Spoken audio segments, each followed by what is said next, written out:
Joining me now to talk about the 2012 race for the White House and the two Senate races, Bob McEwen, a former Republican congressman from Ohio, Democratic strategist and president of Hlinko Consulting, John Hlinko, eponymous consulting, I should say, and Washington Post national political reporter Nia Malika Henderson. Thank you all for joining me. Nia Malika, let me start with you. Is the claim by Mitt Romney that somehow the president isn't American, he apologizes, he doesn't understand us, is this sort of the birther argument dressed up in a slightly prettier outfit? In some ways, I think, that's a fair argument to make, that this is Mitt Romney's kind of kinder, gentler, or more genteel way of saying that Barack Obama is somehow other, somehow not American. And this is something that you have heard, I think, since 2008. It was a strategy that Hillary Clinton's folks sort of toyed with. At some point, John McCain had ads out that said it's time for it's time for Americans to have an American president, sort of alluding that somehow Barack Obama was not an American. So I think this is something that we're going to see, I think, throughout this campaign. And I think it is something that is, very common for political campaigns to have this whole idea of somehow the other guy doesn't get regular Americans or somehow doesn't get the struggles that folks face. And I think you'll see, obviously, that Democrats are going to make the same argument about Mitt Romney. Indeed, we'll get to that in a moment. But, Congressman, let me turn to you. It seems almost counterintuitive because if you look at the polling data, certainly, the public sees Barack Obama as being more empathetic, more understanding, not only more likable, but somehow having a better sense of what our common day problems are. And it's Mitt Romney, the elite Mitt Romney, and I'm not saying this critically of him right now, but who is more distant from the everyday concerns. So it seems as though I don't think this argument's going to win, and I'm not sure it's going to be very persuasive. How do you respond to Mitt Romney's emphasis on this? I agree with you wholeheartedly. I think the narrative to try to suggest that a person is out of touch or whatever. I remember in 1984 with every issue, who's best to go to have a beer with, who's best to walk your dog with, et cetera, et cetera, et cetera. They all agreed to Walter Mondale. But in the end, they said, who do you vote for? Ronald Reagan. There was a question in there. And they said, what is it? And it said, is he a leader? And 84% of the people said yes. And so all of these wonderful things, the fact is the country is in a position it's never been in before, 100% of GDP, debt-GDP ratio. Only 3 countries in Europe are worse. Greece is 120%. We're going to blow past that before the year's up. So the question is who can lead the country? And I think people are going to have much more confidence in the former governor of Massachusetts. Well, look, Congressman, I hear you're making that argument, but you're making a slightly different argument, a more sophisticated argument than Governor Romney's making right now. He's saying, he isn't one of us, and I think you're right. The public does see Barack Obama as one of us. I'm not sure that Governor Romney right now, even though the polls would suggest that he has a slight margin, perhaps, when it comes to leadership on economic issues, that isn't where he's focusing most of the time, and maybe he should be. And why isn't he doing more of what you just articulated? Well, as Nia Malika said, and as you know, Elliot, when you're running for office, that's exactly what you say about everybody. I remember the first time I ran for office, every one of my opponents said, he's not a farmer. He's never been a farmer. I'm the one that's been a farmer, et cetera, et cetera. You always draw the distinction. And when it comes to who can lead an economy, who can do the things necessary, you're going to turn to your opponent. And if your skill is in community organizing, you're going to say that man's a businessman. He's built jobs and businesses. He's never gone up and down the street and organized anybody. Well, Congressman, that's true. I got to interrupt. Let me ask you a question. Have you been a farmer? No, but I won the race anyway, though, because they were looking for somebody new. Just curious to see how this played out. All right. I haven't been a farmer. Well, kind of. I know. We'll get into that some other time. Not really a farmer, right? John, let me ask you this question. Is Barbara Boxer's commentary, there was a little vitriol in that as well. Senator Boxer is a very thoughtful, extremely intelligent individual. There was a lot of vitriol in her comment. If you're a woman, you can't vote for Mitt Romney. That's pretty harsh. Is that going to work, that edge and that almost anger pouring out of her? Well, I could understand her frustration. There's been essentially a war on women, whether folks like to use the term or not. It's true. It's real. It's happening. And we see what's happening with the gender gap. Apparently women agree with Barbara Boxer because most of them are not going to vote for Mitt Romney. Well, let me ask you about that gender gap. There has been some substantial movement in the polls. We saw a yawning gender gap certainly 2 weeks ago, and then with the polls tightening up, even though I haven't seen all the crosstabs, you have to believe that almost a parity between Mitt Romney and Barack Obama, you couldn't get there unless the gender gap had narrowed significantly. So is that gender gap going to carry through to November? Well, I think it depends on, I think with the a couple of weeks ago, when we were talking about things like, redebating birth control and, invasive ultrasounds, I think that really opened up the gap. I think we're going to see a gap both ways, quite frankly. I mean, men are clearly skewing towards Romney, and women are skewing towards Obama. But Barack Obama has never won white men. Yeah, that is either those at the very top of the income spectrum or those at the bottom of the income spectrum. Yeah. That has been his downfall. He hasn't lost, but that certainly has been the most difficult issue for him to overcome. And obviously for Mitt Romney, the gender gap, if it emerges once again, will be where this race is determined come November. Congressman, I want to come back to you. And in the category of with friends like this, I want to quote to you what Mitch Daniels said about Governor Romney today, kind of a harsh critique of the campaign he's waging. Getting old here, put on my glasses. He said, you have to campaign to govern, not just to win. Spend the precious time and dollars explaining what's at stake in a constructive program to make life better. And I say, look at everything, and here's the critical part, through the lens of folks who have yet to achieve. Now, that's sort of a not so subtle shot at Mitt Romney for sort of speaking with an elitist tone in much of what he says.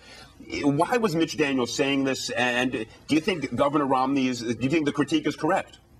Well, it's very difficult, as you know, when you make an hour speech or a 35-minute speech, and it's going to be a 40-second zip. There's going to be an impression that of a scenario that's drawn of a person that might not be the case. And I think what the governor is saying is you've got to be very careful. You have to constantly emphasize that while you're concerned about jobs and concerned about building businesses, you have to explain why you're doing that. And that is that people would not have to look to the future scared, saying they're going to live worse than their parents did, but to know that they can have hope. And the way you do that is to translate it from a business schedule into a personal schedule. And that, quite frankly, I think is a problem for many of us.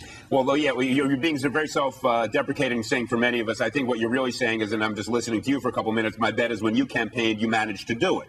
The words hope and change, which got Barack Obama elected, are not really they don't flow off the lips of Mitt Romney terribly quickly or easily. And what you're saying is use a different vocabulary, as Mitch Daniels was saying, to somehow relate to people in a real way. Governor Romney's not doing that. If I may say so, we tend to look down our noses at politicians, and the ability to lead people, to get people to voluntarily do something is a tremendous skill. One of the real problems they had in Eastern and Central Europe was that there was no political class. And the capacity, when you're in the military or you're in business and you can give orders and have people respond, that's one thing. But when you get people to paint a picture and be able to move people forward, that is something that is a tremendous talent. And when you get, what we want to get is an Eisenhower that knows what to do, but also be able to relate it in a manner that people feel comfortable. We want a general who people feel. I'm sorry, jump in there. Yeah, and you see Mitt Romney trying to do this. I was covering him in Pennsylvania over the last couple of days, and he had like a very intimate round table with 4 couples, and he was trying to be a little bit more personable. But there is a disconnect between some of the problems and the issues that particularly women were addressing, issues with Medicare, issues with taking care of aging parents, issues with trying to pay for college, that he hasn't quite been able to lay out his own vision about how he would address those. And even, and that was the event, of course, where he insulted those cookies and sort of said, these cookies look like they came from the 7-Eleven. I have to say, actually, ate those cookies and they were quite good. But I will say on the stump, he is very good at tearing down the president, trying to label this president as a failure, but still has work to do in terms of laying out his own vision. He very rarely talks about his own record in Massachusetts as governor. And even, he does mention, obviously, his private business record, but much of these speeches, 90% or so, are about laying the blame at the foot of this president and labeling him a failure. Yeah, absolutely right. And look, I got to say, criticizing the cookies is just one of those bizarre moments I don't quite get. You never criticize anybody's who food. Does that? Right, exactly. Even as a kid, you learn that when criticizing your mom's food, forget it. Dumb thing to do, no matter what. John, let me come back to you quickly, because then I want to pivot to the Senate races. Seems to me that one of the real ambiguities, and somebody will lend clarity to this, where is all the money coming from for the Crossroads and not-for-profit? There are 2 Crossroads funds. One of them is a political entity. The other is a not-for-profit. And I think I have written down here $76.8 million going into it. We have no idea where it's coming from. Is there going to be clarity about this ever? Apparently not. I mean, unless the donors come out and volunteer themselves.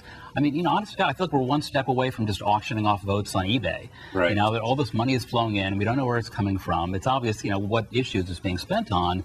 But this is, I don't think folks realize just how dangerous this is for our democracy. Look, this is the fact that those contributors are hidden is something that is quite horrifying. Look, I want to pivot back to the Senate races, or to the Senate races, as we said at the top we were going to, because there are critical Senate races. Congressman, let me start with you. Handicap for us, if you could, the Virginia Senate race. You've got Tim Kaine and George Allen, and right now George Allen has a pretty good 8-point lead. How does that play out, and how does it affect the Senate, the presidential race at the end of the day?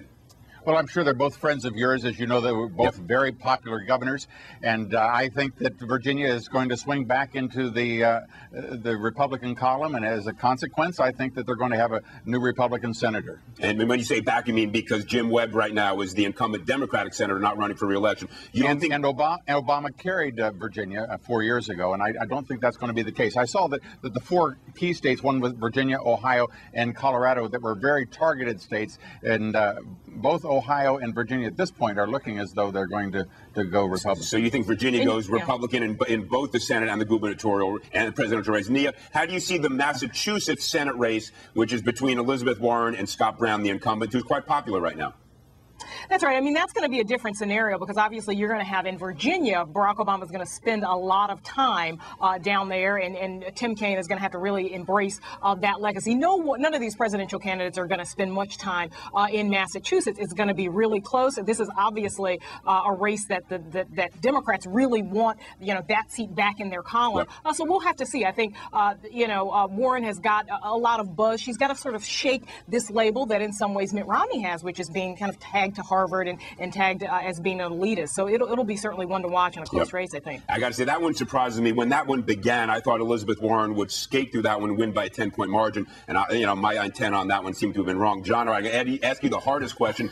Who is going to control the Senate come this November? Oh, my God. After Election Day. I mean, it really could come down to who is the vice president. I mean, it could be that close. Could be equilibrium. 50-50. Yeah, I mean, at this point, I would say the odds are with the Republicans, but it is so close. And if the economy continues to improve, albeit slowly between now and November, that's going to help the Democrats. But it is 50-50 at this point. All right. So we're betting that the coin is going to land on its edge, if I hear you properly. Not a lot of clarity on that. All right. Bob McEwen, a former Republican congressman from Ohio, Democratic strategist John Flinko, and Washington Post national political reporter Nia Malika Henderson. Thank you all for coming on the program tonight. Thank you.